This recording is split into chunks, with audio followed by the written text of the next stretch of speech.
오늘 하나님의 말씀은 마가복음서 10장 7절부터 12절까지 말씀입니다. 7절부터 12절까지 교독하도록 하겠습니다. 그러므로 남자는 부모를 떠나서 자기 아내와 연합하여 둘이 한 몸이 된다. 따라서 그들은 이제 둘이 아니라 한 몸이다. 그러므로 하나님이 짝지어 주신 것을 사람이 갈라놓아서는 안 된다. 집에 들어갔을 때 제자들이 이 말씀을 두고 물었다. 예수께서 그들에게 말씀하셨다. 누구든지 아내를 버리고 다른 여자에게 장가드는 남자는 아내에게 간음을 범하는 것이요, 또 아내가 남편을 버리고 다른 남자와 결혼하면 그 여자는 간음하는 것이다. 아멘. 오늘 설교 제목은 행복한 가정 만들기입니다. 제가 그동안 마스크를 계속 쓰고 설교를 했는데 저희 아내가 너무 답답하다고 벗으라고 계속 이야기하고, 다른 교회 목사님들은 다 마스크 벗고 하는데 왜 저만 그 마스크를 쓰고 하냐고 계속 그랬는데, 제가 이 마스크 쓰는 것이 하나의 메시지다 이러면서 쭉 왔는데, 오늘 설교 제목이 행복한 가정 만들기인데 오늘 또 그런 말을 하더라고요. 그래서 오늘은 제 아내 말을 그대로 듣고 마스크를 벗고 제가 설교를 하려고 합니다. 그럼 설교가 안 될 것 같아서 마스크를 벗고 설교하겠습니다.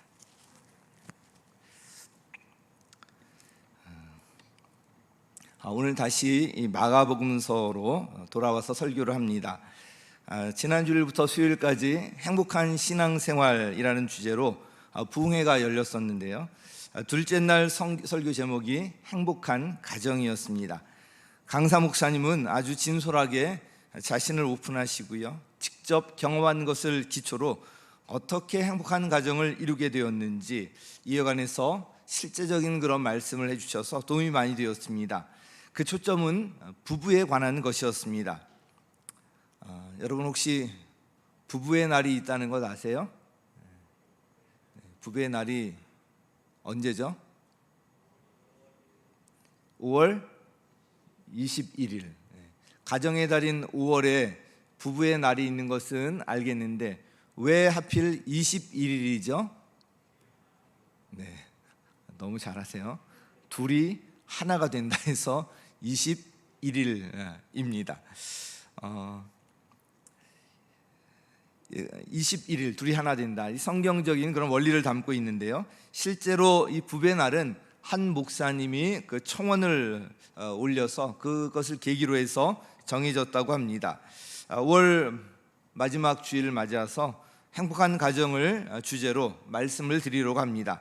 오늘 말씀은 부부에 초점을 두고 있지만 관계 문제를 다루고 있기 때문에 이 말씀은 다른 제 관계에도 그대로 응용될 수가 있을 것 같습니다.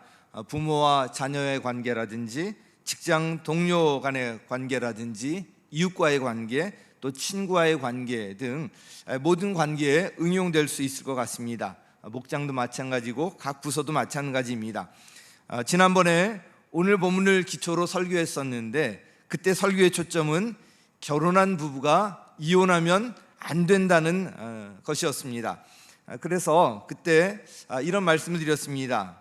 9절 말씀에 보면 그러므로 하나님이 짝지어 주신 것을 사람이 갈라놓아서는 안 된다. 우리 결혼과 이혼의 문제는 바로 여기에서 출발해야 하는 것입니다. 하나님께서 짝지어 주시는 것을 결혼 당사자나 또는 다른 사람이나 그 누구도 갈라놓으면 안 된다는 것. 그래서 오늘 본문 말씀도 보면 누구든지 아내를 버리고 다른 여자에게 장가드는 남자는 아내에게 간음죄를 범하는 거다. 여자도 마찬가지다. 분명하게 말씀을 하고 있는 것입니다. 사도 바울 역시도 고린도전서 7장 10절에 보면 아내가 남편에게 헤어지지 말라고 하면서 이것이 바로 주님의 명령이라는 것을 말씀하고 있습니다. 자, 이런 말씀을 대할 때 그러면 서로 맞지 않아서 너무나도 고통스러운데 그렇게 평생을 살아야 한다는 말이냐? 이런 생각이 들 것입니다.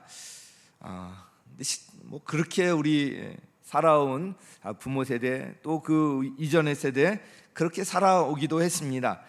그래서 우리 그 퀴즈 낱말 내고 부부가 맞히는 그런 퀴즈가 있지 않았습니까?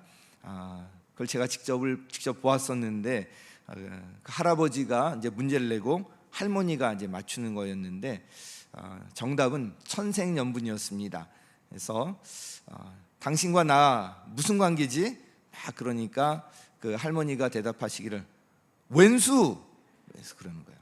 아니 그거 말고 네 글자로 뭐라 그래? 네 글자로 천생연분을 기대하면 네 글자로 얘기하는데 평생 왼수.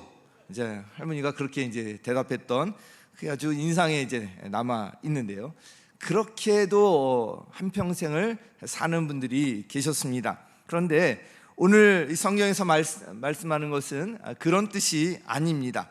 성경에서 이혼하지 말라는 것, 이것은 주님 안에서는 얼마든지 행복한 부부가 될 수 있다, 행복한 가정을 이룰 수 있다, 그렇기 때문에 이렇게 말씀하는 것입니다. 이번에 그 강사 목사님의 말씀을 통해서도 우리가 확인할 수가 있었는데요, 이 골로새서 말씀을 읽으면서 그런 생각을 하셨대요. 골로새서 3장 21절에 보면 아내된 여러분 남편에게 순종하십시오. 그리고 3장 22절에 보면 남편된 여러분 아내를 사랑하십시오. 그리고 아내를 모질게 대하지 마십시오. 이 말씀을 대하면서 지금 우리 부부가 지금 이렇게 살아가고 있는데 우리 부부 이야기가 성경에 이렇게 쓰여 있네. 그러고서 돌아보니까 전에는 그렇지 않았다는 것을 알고서 참 이 하나님의 은혜라는 것, 그리고 이렇게 하나님께서 이런 가정으로 이런 부부로 만드셨다는 것을 알게 되었다는 말씀을 하시면서 그 전에 어떻게 서로 완전히 다른 부부가 이렇게 행복한 그런 부부가 되었는지, 그런 가정을 이룰 수 있었는지 그런 것을 쭉 말씀을 하셨는데요. 그래서 오늘 설교 제목도 행복한 가정 만들기 이렇게 했습니다. 행복한 가정 만들기. 지금 행복하지 않더라도 행복한 가정을 만들 수 있다. 그래서 이와 관련해서 오늘 말씀을 드리려고 합니다. 4가지 말씀을 드리려고 합니다. 첫 번째, 행복한 가정은 저절로 주어지는 것이 아니라 우리가 노력해서 만드는 거다. 우리 같이 읽겠습니다. 시작.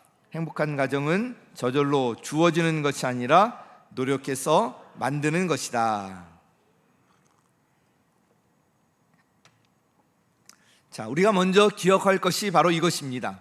그것은 행복한 가정, 이 사랑도 마찬가지인데요, 저절로 주어지는 것이 아니라 그렇게 되기 위해서 노력을 해야 한다는 것입니다. 의지적인 노력이 필요하다는 것입니다. 우리가 의지적으로 노력한다고 다 되는 것은 아니지만 그렇게 노력할 때 성령님께서 우리를 도우셔서 지혜와 능력을 주시고 그렇게 될 수 있도록 도와주신다는 것입니다. 부부의 날의 그 유래를 찾다가 인터넷에서 행복한 가정을 위한 부부생활 10계명이라는 것을 발견했습니다. 그 10가지는 이렇습니다. 쭉 읽어드리면요, 2 사람이 동시에 화내지 마세요. 집에 불이 났을 때 이외에는 고함을 지르지 마세요. 눈이 있어도 흠을 보지 말며 입이 있어도 실수를 말하지 마세요. 아내와 남편을 다른 사람과 비교하지 마세요. 아픈 곳을 긁지 마세요. 분을 품고서 침상에 들지 마세요. 처음 사랑을 잊지 마세요. 결코 단념하지 마세요. 숨기지 마세요. 서로의 잘못을 감싸주고 사랑으로 부족함을 채워주도록 노력하세요. 쭉 보면 성경적인 그런 내용을 담고 있는데요, 이제 계명이라고 이렇게 이름 짓지 않았습니까? 그 계명은 지키도록 우리가 해야 한다는 것, 노력해야 한다는 것인데 이 10가지도 그냥 주어지는 것이 아니라 노력해야 한다는 것을 말씀하고 있습니다. 성경은 부부 생활의 원리에 대해서 그 핵심을 분명하게 말씀하고 있습니다. 우리 에베소서 5장 22절 함께 읽겠습니다. 시작. 아내되니 여러분 남편에게 하기를 주님께 하듯 하십시오. 자, 남편에게 하기를 어떻게 해요? 주님께 하듯. 야, 이 남편들에게 정말 이런 복음이 있을까? 아내가 남편에게 하기를 주님께 하듯 하라. 자, 이렇게 되면 뭐 더 이상 바랄 게 있겠습니까? 날마다 천국을 경험하며 살게 되겠지요. 에베소서 5장 25절에는 이렇게 말씀합니다. 같이 읽겠습니다. 시작. 남편 된 여러분, 아내를 사랑하기를 그리스도께서 교회를 사랑하셔서 교회를 위하여 자신을 내주심 같이 하십시오. 정말 놀라운 말씀 아닙니까? 이 아내들에게는 정말 이제 복음의 말씀입니다. 예수님께서 자신을 내어주시면서 교회를 사랑하신 것 같이 남편이 아내를 사랑한다면 더 이상 바랄 것이 무엇이 있겠습니까? 그런데 이런 것들이 저절로 주어지는 것이 아니라 서로 노력해서 만들어가야 한다는 것입니다. 이런 말씀을 들을 때 보면 이건 성경의 이야기고 현실과 완전히 동떨어진 이야기다, 뭐 이렇게 생각하시는 분이 계실지 모르겠습니다. 그런데 그렇지 않습니다. 성경은 진리의 말씀이고요, 우리의 실생활에 그대 순종할 때 그대로 유익을 주는 실천적인 그런 말씀입니다. 우리의 힘으로는 안 되지만 우리가 그렇게 노력할 때 성령님께서 우리를 도우시기 때문에 그렇게 될 수 있다는 것입니다. 행복한 부부, 행복한 가정은 저절로 그냥 주어지는 것이 아니고요, 주님 안에서 얼마든지 우리가 그렇게 만들어갈 수가 있습니다. 오늘 간증을 통해서도 그것을 우리가 알 수가 있고요, 우리 강사 목사님을 통해서 또한 그것을 알 수가 있습니다. 그리고 저희 부부도 그렇게 살고 있다고 생각합니다. 행복한 가정 만들기, 이것은 저절로 주어지는 것이 아니라 노력해서 만든다는 것, 이것이 먼저 기초가 되어야 되고요. 그리고 두 번째는요, 서로의 차이를 이해하고 용납하고 감사하라는 것입니다. 같이 읽겠습니다. 시작. 서로의 차이를 이해하고 용납하고 감사하라. 우리 사람은 다 다릅니다. 같은 사람이 이 전 세계에 한 사람도 없어요. 성격 기질 검사를 해보면 사람마다 아주 다양한 다른 성격을 갖고 있습니다. 비슷하게 분류는 하지만 그 안에서도 다 달라요. 성격이 다르고요, 일 처리하는 방식도 다르고요, 사람을 대하는 방식도 다 다릅니다. 사군자 성격 기질 검사가 있습니다.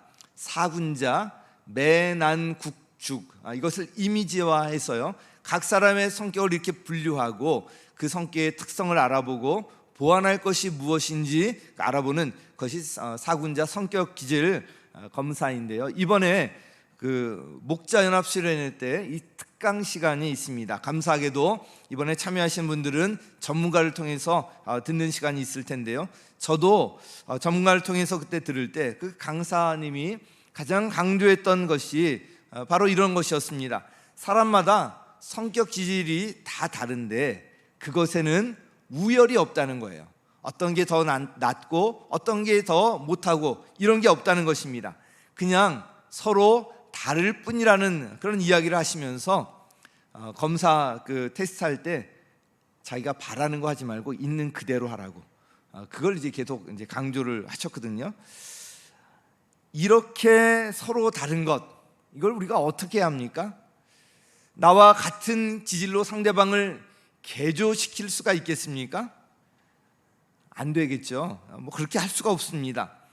그냥 서로 다르다는 것을 인정하고요, 이해하고 용납하는 것이 지혜로운 것입니다. 게다가 이 부부간에는 남녀의 차이도 있습니다.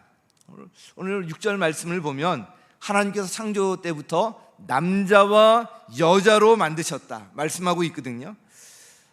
그래서 남자와 여자로 만드신 것은 우리 행복을 위해서 그렇게 만드신 것인데요, 남자와 여자는 여러 가지로 다릅니다. 신체적인 차이도 있을 뿐만 아니라요, 심리적, 정서적으로도 아주 차이가 뚜렷합니다.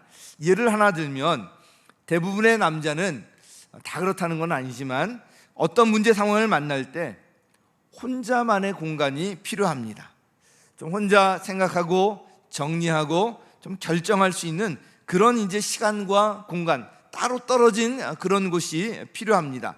그런데 이럴 때 아내가 계속해서 답답해하면서 왜 혼자 그러고 있냐, 좀 그러면서 해결 방법을 빨리 재촉하고 막 찾으려고 하면 남자는 완전히 소위 멘붕에 빠지게 돼요. 어떻게 할 줄 모릅니다. 한편 그냥 그런 때는 그냥 내버려 두셔야 돼요. 한편 대부분의 여자는 어떤 문제가 있을 때 말을 많이 하면서 보통 해소합니다. 여자들은 이 말에 욕구가 있어서요, 우리 목자님하고 이야기하는 가운데 그러시더라고요. 여자는 하루에 2만 단어를 이야기해야 한대요. 왜 그렇게 했냐면 그렇게 만들어졌기 때문에 그런 거예요. 남자의 2배 이상의 단어를 말해야 한다는 것입니다. 그래서 참 제가 이해 안 되는 것 중에 하나가 이런 거였거든요. 그 여자끼리 이제 전화를 해요. 전화를 제가 보기에 1시간 이상을 전화기를 붙들고 전화를 쭉 하거든요. 근데 마지막 끊을 때 늘 이러는 것을 제가 목격할 수가 있었습니다. 1시간을 전화 다 통화하면서 끊을 때 우리 자세한 이야기는 나중에 만나서 해, 이러고서 끊는 거예요. 아니 1시간 동안 자세한 이야기 다 한 것 같은데 뭐 또 할 이야기가 남아서 자세한 이야기는 우리 만나서 이야기하자. 참, 이게 여자예요. 그래서 아내가 어떤 이야기를 막 할 때 남자들은 보통 그래서 결론이 뭔데, 그 핵심이 뭔데, 뭐 이렇게 따져 묻잖아요. 그렇게 다그치면 대화가 되지 않습니다. 힘들게 만드는 거예요. 그냥 들어주셔야 돼요. 들어주면서 공감해주고. 근데 그것만으로도 스스로 여자들은 문제 해결의 방법을 찾게 됩니다. 하나님께서 성격도 다르고요, 성별도 다른 두 사람이 결혼해서 한 몸이 되게 하신 것, 이것은 두 사람을 위해서입니다. 창세기 2장 18절 우리 같이 한번 읽겠습니다. 시작. 주 하나님이 말씀하셨다. 남자가 혼자 있는 것이 좋지 않으니 그를 돕는 사람 곧 그에게 알맞은 짝을 만들어 주겠다. 아멘. 혼자 있는 것이 좋지 못하니까 그를 돕는 배필, 돕는 사람, 알맞은 짝을 만들어 주셨다는 것입니다. 여러분의 배우자, 남편, 아내는요, 여러분에게 알맞은 짝으로 하나님께서 주신 거예요. 그러니까 다른 데 눈 돌리면 안 됩니다. 여기 돕는 사람이라고 되어 있는데 히브리어 원어를 보면 동등한 돕는 자라는 뜻을 갖고 있습니다. 그래서 일방적으로 굴종적으로 그렇게 하라는 의미가 아닌 거예요. 배우자는 서로 도움이 되도록 그 사람에게 알맞은 짝으로 주셨다는 것입니다. 그러므로 상대방이 나와 다른 것 때문에 그 불평거리로 삼으면 안 된다는 것입니다. 이것을 오히려 나의 부족한 것, 연약한 것을 채우라고 나에게 주신 것으로 받아들이고 감사로 받아들여야 한다는 것입니다. 그래서 성경은 사랑으로 서로 용납하라고 말씀하고 있습니다. 에베소서 4장 2절 함께 읽겠습니다. 시작. 겸손함과 온유함으로 깍듯이 대하십시오. 오래 참음으로써 사랑으로 서로 용납하십시오. 이 말씀이 이어지는 거 보면 하나됨에 대해서 이 말씀이 계속 이어지는 것을 볼 수가 있습니다. 부부가 연합하여서 하나가 되기 위해서 서로의 차이를 이해하고 용납해야 한다는 것을 알 수가 있습니다. 그리고 나와 다른 것은 나의 부족함과 연약함을 채우기 위한 것으로 받아들이고 감사해야 한다는 것입니다. 저와 아내도 보면 비슷한 것 같지만 구체적으로 보면 많이 다른 것을 보게 됩니다. 처음에 결혼해서는 그 다른 것 때문에 참 이해가 되지 않아서 정말 아내를 제가 막 고치려고 했던 적도 있었던 것 같아요. 제가 이런 설교를 미리 들었으면 그렇게 어리석은 짓을 하지 않았을 텐데 그 다른 것이 오히려 나를 유익하게 하고 나를 돕는 그런 일이라는 것을 살아가면서 차츰 깨닫게 되었습니다. 나와 다른 것 이해하고 용납하고 감사하는 거고요. 행복한 가정을 만드는 세 번째는요, 상대방의 말을 경청하고 대화라는 것입니다. 같이 읽겠습니다. 시작. 상대방의 말을 경청하고 대화하라. 서로 다른 두 사람이 함께 살아가기 위해서는 대화가 원활하게 이루어져야 합니다. 대화가 단절되면 관계도 막히게 되는 거예요. 우리 하나님과의 관계도 마찬가지 아닙니까? 바로 이 기도가 하나님과의 대화인데, 이 기도가 단절되면 하나님과 이 관계 역시 막히게 됩니다. 그래서 행복한 신앙생활을 하기 위해서는 기도가 끊이지 않아야 되고요, 행복한 가정을 만들기 위해서는 이 대화가 원활해야 합니다. 원활한 대화를 위해서 중요한 것이 있는데요, 바로 경청하는 거예요. 상대방의 말을 주의하여서 잘 듣는 것입니다. 대화는 잘 듣는 것, 즉 경청에서 시작이 됩니다. 그래서 야고보서 1장 19절에 보면, 사랑하는 형제자매 여러분, 여러분은 이것을 알아두십시오. 누구든지 듣기는 빨리 하고 말하기는 더디하고 노하기도 더디하십시오. 듣기는 빨리 하라. 이것은 먼저 잘 들으라는 것입니다. 의외로 사람들이 잘 듣지 않습니다. 상대방의 말을 들으려 하지 않고요, 자기가 할 말만 하는 경우가 많습니다. 그러면 대화는 형식적으로 그냥 겉만 맴돌고요, 깊은 대화로 나가지가 않습니다. 상대방의 말을 경청하기 위해서 중요한 것이 있는데요, 어떤 일에 대해서 이미 자기가 답을 정해놓고 대화하면 안 된다는 거예요. 이런 상태로는 상대방의 말이 제대로 들리지 않고요, 상대방의 말을 오해하기가 쉽습니다. 그러므로 경청하기 위해서는요, 자신의 그런 주장, 이걸 내려놓고요, 자기가 답을 정하지 말고 상대방을 존중하는 태도로 그 말을 경청해야 합니다. 그래서 관련해서 빌립보서 2장 3절에 이렇게 말씀하고 있습니다. 함께 읽겠습니다. 시작. 무슨 일을 하든지 경쟁심이나 허영으로 하지 말고 겸손한 마음으로 하고 자기보다 서로 남을 낮게 여기십시오. 제가 이 결혼한 부부 이제 주례할 때나 또 기도할 때나 늘 빼놓지 않는 것이 바로 이거예요. 자기보다 서로 남을 낮게 여겨라. 그래야지 그 말에 집중해서 경청하게 되고요, 그래야지 대화가 이루어지기 때문에 그렇습니다. 이 경청이 잘 되지 않는 가장 큰 이유 중에 하나가 저는 이 교만이라고 생각합니다. 상대방보다 자기가 옳다는 생각이에요. 상대방보다 자기가 옳다고 생각하면 자기 주장을 관철하려고 하고요, 상대방을 고치려고 하는 것이 아주 강하게 나타납니다. 그러면 상대방이 어떤 말을 해도 잘 들리지가 않아요. 자기보다 서로 남을 낮게 여길 때 상대방의 말을 경청할 수가 있고요, 깊은 대화가 가능한 것입니다. 그럴 때 친밀하고 행복한 관계가 이루어지는 것입니다. 자, 행복한 가정을 어떻게 만들 수 있는가? 네 번째는요, 사랑하는 법을 배우고 연습하라는 것입니다. 우리 같이 읽겠습니다. 시작. 사랑하는 법을 배우고 연습하라.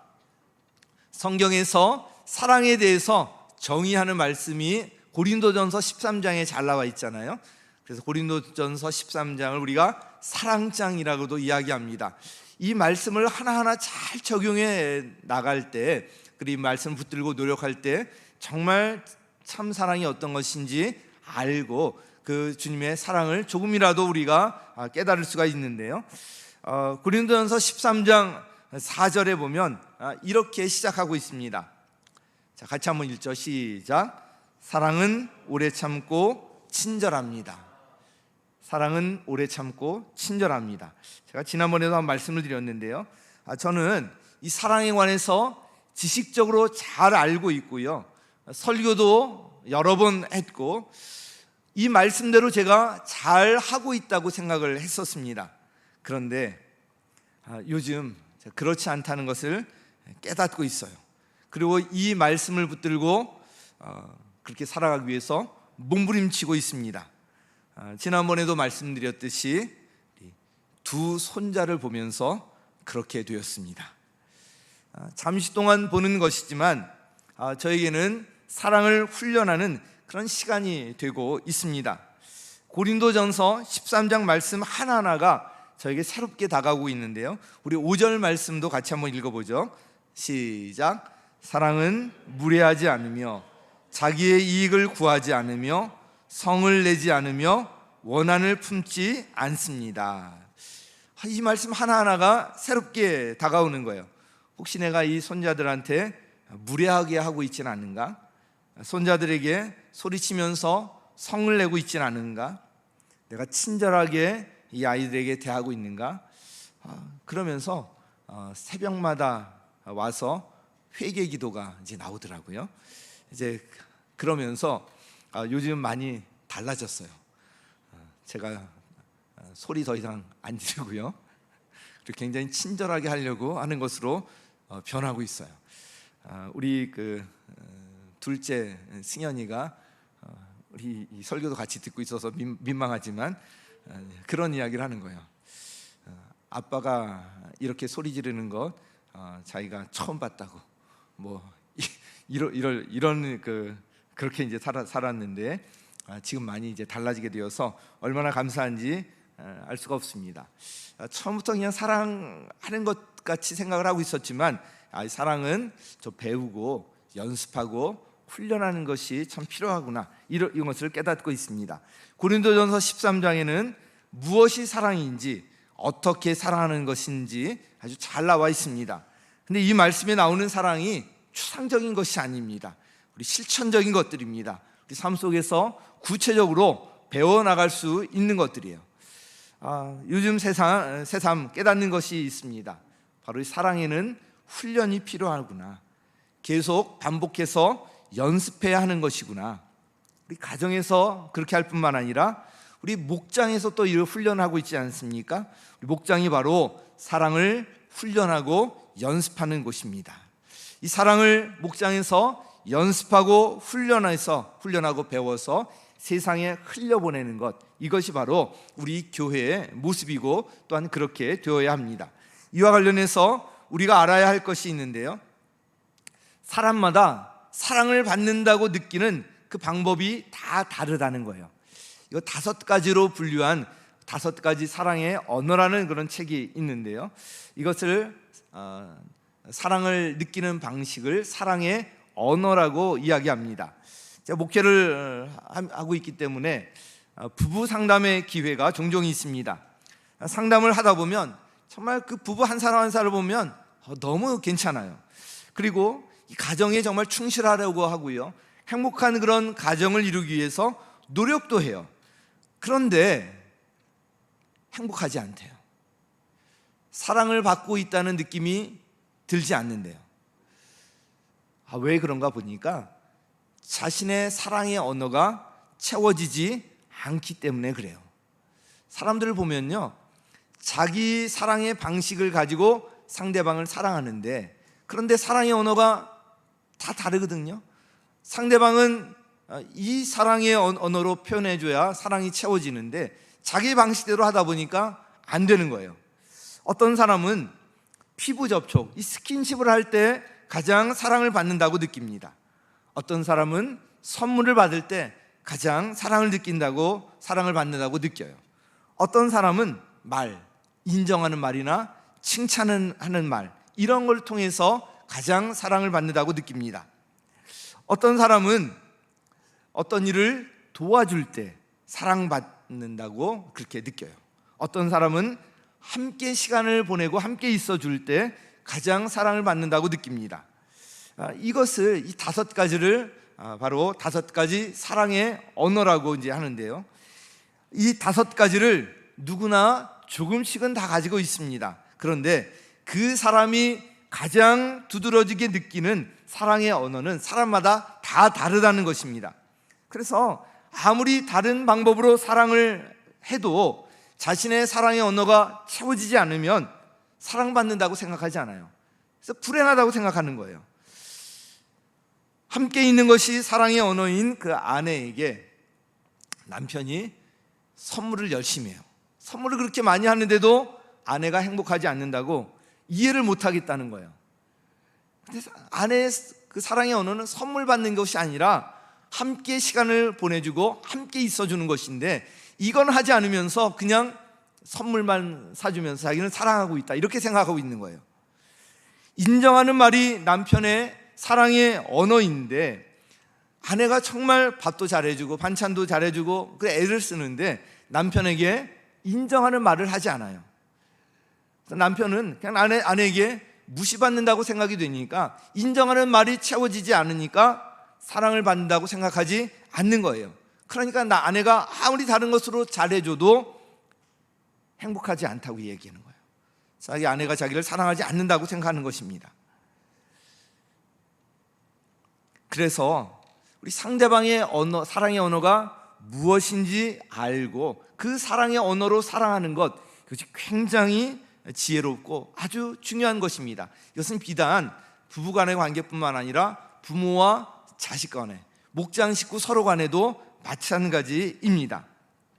상대방의 사랑의 언어가 무엇인지가 아는 것이 꼭 필요하고 중요해서 제가 결혼 주례 부탁을 받으면 꼭 이 테스트를 해서 이렇게 사랑하라고 좀 이야기를 해줍니다. 그 테스트 뭐 쉽게 할 수 있지만 그것 아니라도 그냥 이 5가지를 상대방에게 이야기해주고 어떤 게 제일 좋냐 이렇게 물어만 봐도 우리가 쉽게 알 수가 있습니다. 참고로 저의 사랑의 언어는 무엇일까요? 인정하는 말이에요. 그래서 저는 저를 비난하고 저에게 계속 지적을 하고 그러면 의욕을 상실해요. 아무것도 하고 싶지 않게 돼요. 그런데 인정하는 말을 들으면 없던 힘도 막 생겨요. 그래서 저를 보시면 지적하고 싶더라도 인정하는 말을 해주시면 감사하겠습니다. 네. 그리고 꼭 이 말은 꼭 지적하고 싶다 그러면 인정하는 말을 먼저 한 다음에 해주시기 바랍니다. 그럼 제가 아주 편안하게 들을 수가 있어요. 사랑의 언어와 관련해서 저 에피소드 한 가지를 말씀드리려고 합니다. 미국에 있을 때의 일인데요. 미국에 있으면서 참 자녀 돌보고 제 아내가 또 목녀로서 참 일이 많았는데요. 그 어느 날 아내가 외출을 했는데 주방을 보니까 설거지가 잔뜩 쌓여 있는 거예요. 이럴 때 어떻게 혹시 반응하시나요? 아니 설거지도 안 해놓고 어디를 나가는 거야? 혹시 이렇게 하시나요? 근데 저는 기특하게도 이런 생각이 들었어요.